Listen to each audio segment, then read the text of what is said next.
The sun cast its golden glow over the forest, bathing Jetavana in its serene and sacred light. Disciples gathered eagerly beneath the ancient Bodhi tree, their faces marked by doubt and worry.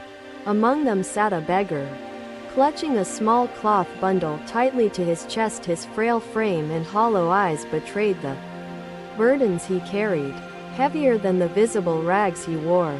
As the Buddha approached, silence enveloped the group, and the beggar fell to his knees. "Master," he said, his voice cracking with despair, "I have come to seek your wisdom. My life is empty, my heart burdened by fear." The Buddha gazed at the beggar with infinite compassion, his eyes reflecting the vast depths of understanding within. "Tell me," the Buddha began softly, his voice resonating like the gentle wind through the trees. "What do you carry so tightly in your bundle?" The beggar hesitated, then slowly unfolded the cloth, revealing a small handful of rice grains. "This is all I have left, Master," he admitted. "I fear losing even this little, for I have nothing else." The Buddha knelt before the beggar, his movements graceful and deliberate, and picked up a single grain. "Do you believe this grain will sustain you forever?" the Buddha asked. "No, Master," the beggar replied, lowering his gaze. "It does not matter," Buddha continued. "The pebble exists in stillness, in harmony with its surroundings, neither grasping nor resisting." He placed the pebble gently on the earth, then drew a single line in the dirt beside it with his finger. "Much like this line," he said, "choices shape paths. Yet the path alone does not define the destination. The earth provides generously without holding back, yielding life to all who dwell upon it.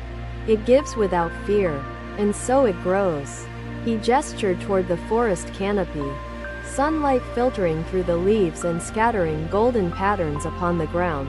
"Every branch reaches toward the sun, yet no two are the same," he said. "But what if I give and receive nothing in return? Master, what if my kindness is met with emptiness?" "Kindness," the Buddha replied, his voice steady and reassuring, "is its own reward. When you give freely, your heart becomes lighter, your soul unburdened." "Teacher," I asked cautiously, "how does one discern the branch to follow, amidst so many possibilities and conflicting desires?" Buddha closed his eyes briefly, as though listening to the silence around us. Before answering with deliberate clarity, "The path becomes clear," he said, "when you are still enough to hear the voice beneath noise, the truth within." "Master, does this mean we must give everything, even when we have little for ourselves?" The Buddha smiled, his expression radiating patience and understanding. "To give everything is not the path. To give with intention is. Share what you can without fear or attachment.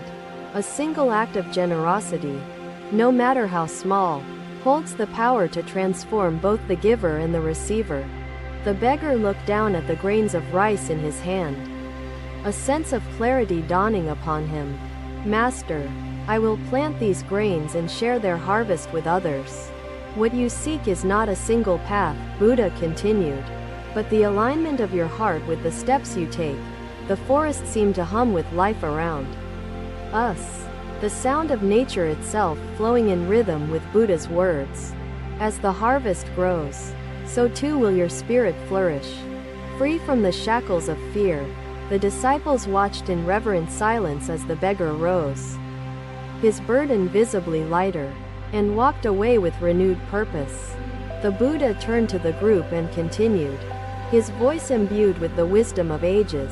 "True wealth is not found in possessions but in the peace that arises when we embrace generosity and connection.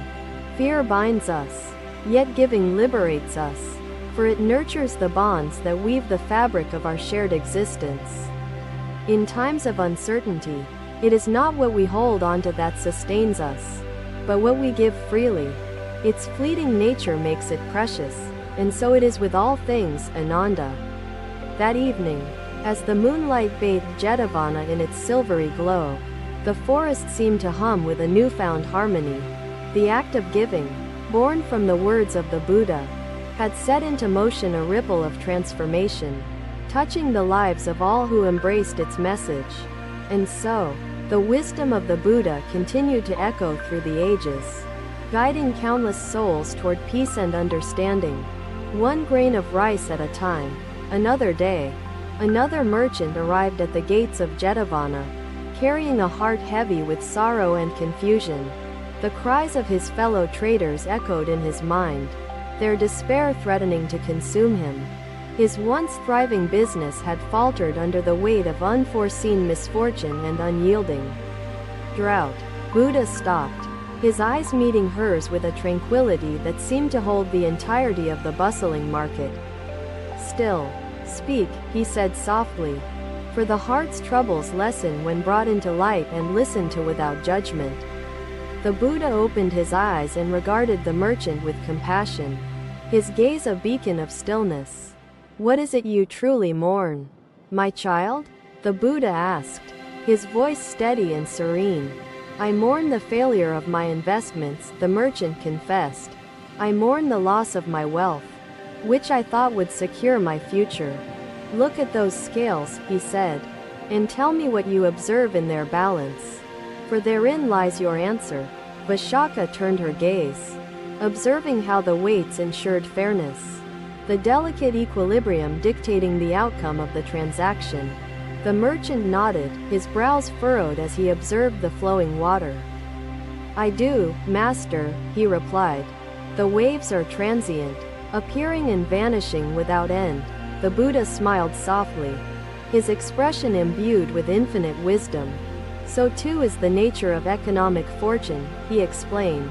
"It rises and falls, shaped by intention and circumstance.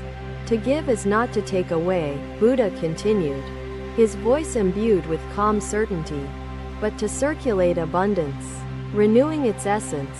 Vishaka looked at the tree, her heart stirring as she began to glimpse the profound simplicity of Buddha's teaching. "But," she asked hesitantly, "will my family accept this shift in our purpose? Or will they see it as folly?" "Fear not their resistance," Buddha replied. "For clarity born of compassion is a light that dispels even the darkest shadows of fear." A cool breeze swept through the market, carrying with it the mingling scents of spices and fresh produce, weaving their presence into the moment. Buddha extended his hand and pointed toward the rows of vendors and buyers, their voices rising and falling like a symphony of human connection. "Imagine this market," Buddha said, "if each stall hoarded its goods, refusing to trade or share. The river flows without ceasing because it nourishes all who depend on it," the Buddha said. "So too, those who act with selflessness and intention will find their fortunes return as naturally as the tide." A young disciple stepped forward, his voice filled with curiosity. "Master, does this mean we should abandon all desires for profit and success?" The Buddha turned to the disciple, his expression a blend of patience and understanding. "Desires for profit and success are not inherently wrong," he replied. "What matters is the purpose behind them." Vishaka listened intently, her doubts unraveling like knots undone by the steady hands of a weaver shaping threads into harmonious patterns. "Let your giving," Buddha added, "reflect wisdom rather than impulse, serving not only those in need but also the integrity of your purpose." "Master, how can I rebuild my life with this wisdom? How can I ensure my efforts serve others as well as myself?" "Begin by seeing wealth not as an end, but as a tool," the Buddha advised. "Use it to uplift others, to create connections, and to nurture the world around you. In doing so, you will plant the seeds of enduring prosperity and peace." The merchant rose, his heart lighter than it had been in months, and vowed to apply the Buddha's teachings to his life. The disciples watched as he departed, inspired by the transformation that had unfolded before their eyes. That evening, under the pale glow of the moon, the Buddha's voice echoed in the stillness. "The waves of fortune are bound to ebb and flow," he said to his disciples. What endures is the peace found in serving others and the meaning woven into our actions. The Buddha continued, "This golden bowl is but a symbol of something far greater. Its essence is unity and care." And so, the wisdom of the Buddha continued to ripple outward, touching lives far beyond the serene forest of Jetavana. Another day, another ruler arrived at the forest of Jetavana, seeking the wisdom of the enlightened one. The king of Magadha carried the weight of famine upon his shoulders, a burden mirrored in his weary gaze. The golden crown upon his head seemed pale and insignificant against the suffering of his people. He approached the Buddha with trepidation, bowing deeply before the master seated beneath the ancient Bodhi tree. "Master," the king began, his voice heavy with despair, "I am lost amidst the ruin of my kingdom. Famine has depleted our resources. My people are restless, and my treasury is barren." The Buddha looked upon the king with compassion, his presence radiating calmness amidst the turmoil. "What is the true weight of your crown?" the Buddha asked, his voice steady. "Compared to the suffering of those you serve?" The king hesitated, his gaze turning inward as he wrestled with the enormity of his position. "The suffering of my people is immeasurable, Master," the king admitted. "It outweighs the power I wield or the riches I have amassed." The Buddha gestured to the branches of the Bodhi tree above them, its shade providing refuge to all who had gathered. The tree asks for nothing in return yet offers shade to all beneath its leaves. It serves without expectation. As ruler, your purpose must mirror that of the tree, providing shelter and guidance in times of adversity. "But Master," the king replied, desperation creeping into his tone, "my resources have dwindled. How can I share what little remains when survival itself seems uncertain?" The Buddha regarded the ruler with unwavering patience. Scarcity does not diminish the power of selfless service. A single act of generosity holds the ability to inspire and unite. Share not out of obligation, but from the depths of compassion. Trust is the bridge that binds rulers to their people. A young disciple stepped forward, addressing the Buddha with concern in his voice. "Master, what if the people, overwhelmed by fear, do not respond to acts of unity?" The Buddha smiled gently, his expression filled with understanding. "Fear shared is halved, hope given multiplies." A ruler's actions in times of hardship must emanate resilience and inspire trust. Unity begins with leadership. Devadatta felt his doubts dissipate further, his path revealing itself through the luminous wisdom Buddha shared so effortlessly. "True warriors conquer divisions," Buddha said, "not only among others, but within themselves. For harmony begins in the heart. Speak to your people with honesty, and guide them with humility. Offer solutions rooted in their well-being rather than power's grasp. When the people feel seen and supported, trust blossoms as naturally as the flowers of spring." The disciples listened in silence, their spirits uplifted by the profound wisdom the Buddha imparted. The king rose from his kneeling position, his posture now marked by determination and resolve. "I shall rule not by greed, but by selfless service," the king vowed. "For the strength of my people is the cornerstone of survival."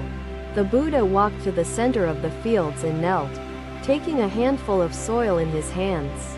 "This soil has nurtured life for generations," he said, "yet it asks for nothing in return." That evening, as the stars emerged to illuminate the heavens, the disciples gathered around the enlightened one. "The role of a leader," the Buddha spoke, "is not to amass power but to uplift and unite through compassion and trust. Adversity is not a foe to be conquered, but a test of resilience and the bonds we create. In hardship, let service be your beacon, and hope be your guide. To heal these fields, you must first heal yourselves. Let go of the need to claim and learn to share." And so, the teachings of the Buddha continued to spread, reaching far beyond Jetavana and into the hearts of countless souls searching for peace amidst uncertainty. Thank you for watching. Buddha's teachings are always with you. Subscribe to our channel and we will see you in the next video.